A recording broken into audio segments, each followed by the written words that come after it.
So we have part 2 here. I just went over the magazines and trades. Now I'm going to go over the safeties. I'm sure a lot of you have seen the 1911s on Weetex and all over, just in general 1911s. There's 3 safeties. I'm going to go a little in depth about them, some things I think on why it does these. I may be wrong, but it just seems pretty simple to me. That's why it doesn't do it. But we'll just go over it. The grip safety. If that's not engaged, then the trigger will not move. As you can see, if it's not pressed in, trigger won't move at all. The half cock position. I'm going to show you a little something here too. That's pretty cool. Say you have a magazine, it's gassed up, has BBs. It's in the gun, but you haven't racked the slide and cycled a BB. It's just in there. There's no BB in the chamber, and you pull the hammer back. If you pull the trigger with it gassed and no BBs, that's all it'll do. It will not blow back, nothing. It's because it has to actually be cycled, and the inside, the mechanism actually cocked itself, because it's a single action pistol. Double action, you can pull the trigger continuously and the hammer will go. Single action, you have to manually cock it back once and it'll continue. It's like that on a real gun too. If it's not cycled and you just pull the hammer back without it actually being cycled, and you just pull the hammer back, then it's just going to blank fire like that, because there's no round actually in there for it to execute and shoot.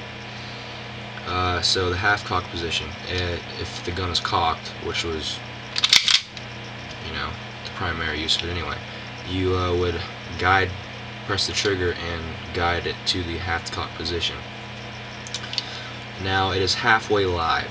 It cannot be fired, yet it can just simply be pulled and then be fired. With the slide lock engaged and the trigger, it can move still but cannot fire. You can carry it in your holster like this. When you're ready to go, you just pull it out of your holster. When you're coming up with the pistol, just pull back the hammer and it's live. You're ready to shoot. The next one is the slide lock.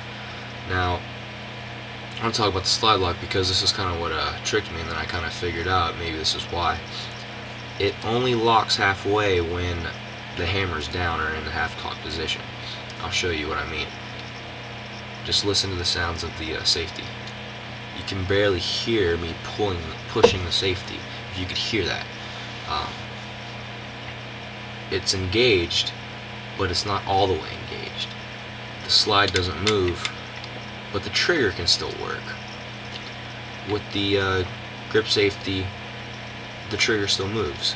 With the slide safety on, it shouldn't do that, but it doesn't matter. The gun isn't cocked, and the slide safety's on, so it can't. This third safety really doesn't matter. It can't fire anyway. Say safety's off and I go into half cocked. Listen to the sound. Probably barely heard anything. Now it's in the half cock position, but the trigger still moves like the first time. This is because 2 safeties are already engaged and it can't be fired anyway. The third safety doesn't matter, like I said before. The slide lock is engaged, can't move the slide, and the half cocked is engaged, can't shoot it. So that's probably why this doesn't matter if it moves or not. Now, when it's fully cocked, listen to the difference in clicking. You can hear positively it clicks all the way up. It's fully engaged now. The gun is live when this hammer's fully down. You can hear that. Now, even with this, better safe than sorry, now the trigger can't move at all. Even with the grip safety in place, it won't move. Just like instead of it being uncocked, still moves. Half cocked, still moves. Fully cocked, doesn't move at all. So, you know, I just think it's, you know, what I said before. If it's safe with the other two, then there's no need for it to be engaged, is what I'm thinking. And to disassemble, you know, you just rack the slide back, you know, to the second disassembly notch. There's the mag catch, and then the disassembly notch. It's very simple. You just line it up like so, push the pin out,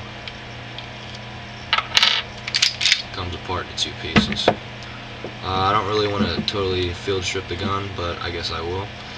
There's the recoil rod right here. I'm supposed to do that. Recoil rod and recoil spring. This is the reason where the rattle's coming from, is this, because it's just a loose piece.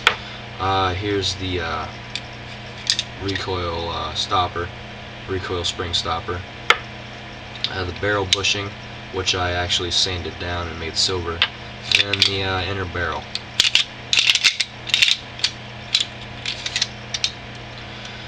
It's just a silver chrome inner barrel with the 45 ACP. There's the hop up right here, the little black wheel. It's pretty much set as soon as you get it. The middle is the best for it. You can mess around with that. It's got a pretty good range, up to 120 feet accurate. It's respectable for a pistol. Reassemble, put the barrel back in, put the barrel bushing back in, slide it back, put the recoil stopper in, put the spring back in there. It's ready to go. Just line the runners back up, line the notch back up, and put the pin back in.